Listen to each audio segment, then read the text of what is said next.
Today we celebrate the first glorious anniversary of the Information Purification Directives. We have created, for the first time in all history, a garden of pure ideology, where each worker may bloom, secure from the pests of vain contradictory thoughts.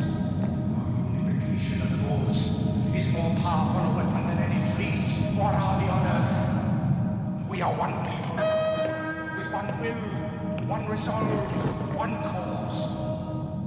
Our enemies shall talk themselves to death, and we will bury them with their own confusion.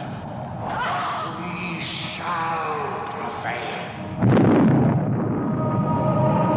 On January 24th, Apple Computer will introduce Macintosh. And you'll see why 1984 won't be like 1984.